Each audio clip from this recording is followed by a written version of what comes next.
They are right now. They're the best team in the West. We have to be honest. The Rams win up front. You know, you think about them from a couple of years ago. Remember when we all wanted to see the Rams and the Chiefs in the Super Bowl?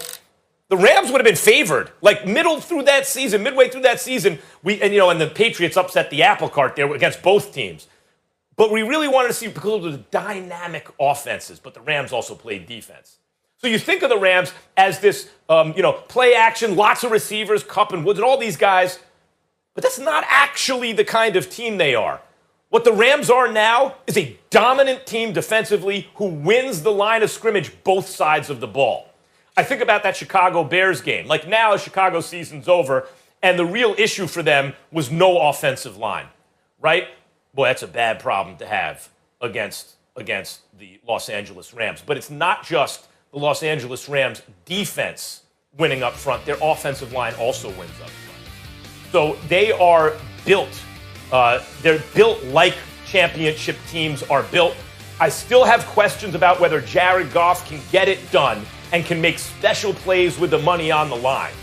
But in terms of who's the best in the NFC West right now, the way they're playing right now, it is the Los Angeles Rams.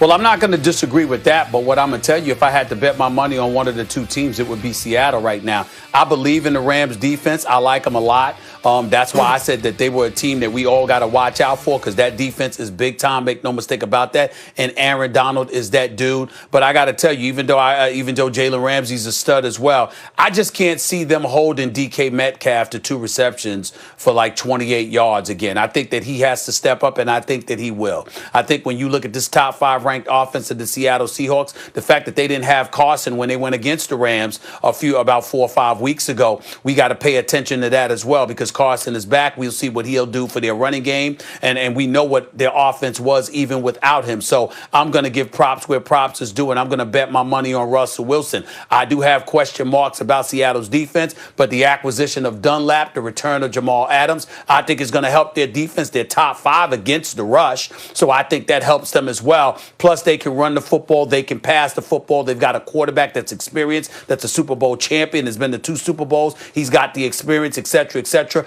I just look at the Seattle Seahawks right now, and based on what I've seen from the Rams and Jared Goff, even though I got a lot of faith in him compared to other quarterbacks, certainly not compared to Russell Wilson. And I think that's the thing for me, Max Kellerman, when I think about the Rams, as much respect as I have for them and as much of a chance as I think they have, because that defense is real, I can't ignore what I'm seeing from Seattle right now. Seattle might have struggled recently, but in the end, when I'm thinking about them come playoff time, who's the team that I would probably bet my money on, even though that Rams defense is something special? It's kind of a little bit easier when you in Southern California, which I just returned from. Listen, I came back last night. It was 30+ degree weather. It was in the 70s when I departed from LA, I'm here to tell you. So I'm looking at it from the standpoint that, it's a little bit easier for them, but when that inclement weather kicks in and you got to go someplace else, your defense can travel, but in the end,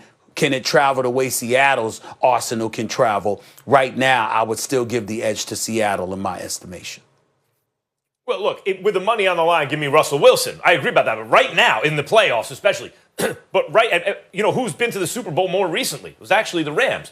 And you know who's a key player? And you'll remember this name, a blast from the past, Stephen A., because there was like a year there where I talk about him all the time. Why are you talking about an offensive lineman? Because I wanted the Giants to sign him, but they thought he'd be too old and would age out of the contract poorly. Andrew Whitworth, the tackle for the Rams on the offensive line. When he showed up in L.A., everything changed. Pretty damn good. Everything changed. Now, he had a bad knee injury, right? And then the Rams looked a little shaky.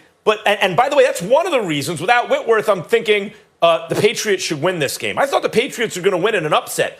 But the Rams were winning up front. They went up front without Whitworth, and his knee rehab is way ahead of schedule.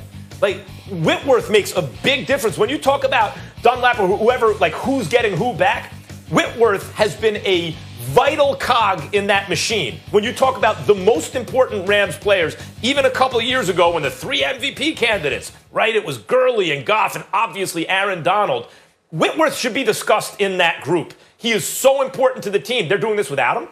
What happens when he comes back?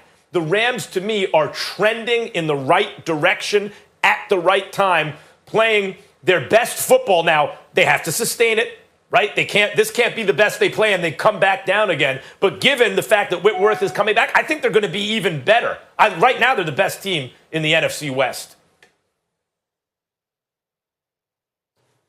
I listen, again, you just had questions the other day about Jared Goff. And so, to me, again, I believed in him more than you did. And if you got serious questions about your quarterback, think about this. Their defense was elite when they went against Miami, right? But they still lost. Why? Because Jared Goff turned the ball over 4 times in the first half. So we can't ignore the kind of detrimental effect he can have on the collective whole. If you go out there and you don't perform the way that you're capable of performing, you can cost them something. And I just don't think that that's something that Russell Wilson would ever do. Well, you talk about the turnovers from Goff. That was a problem. I brought it up the other day. And you're right. I don't believe in Goff in the moment of truth. That didn't stop them from getting to the Super Bowl, right? I mean, if Goff would have been better in the Super Bowl, they'd have won because it was the lowest scoring Super Bowl ever. The Patriots defense held them to 9 points, right? And I was expecting some of that again in this rematch, but give credit. I mean, Patriots have less talent now, of course, on defense, but give credit to McVay and Goff. Like, it wasn't Belichick taking them to school. It was the other way around. It was the Rams winning, as I said, up front. Now, when you talk about Goff turning over the ball, it was an issue several weeks ago. It was a persistent issue. A couple turnovers every game, right? So what happened? McVay came out and kind of blasted him in the press. He put him, he's like, quarterback, the ball security, it's no good. And how did Goff respond? He responded to it. So, is he trending in the right direction on something that could really hold them back? Yes, he is.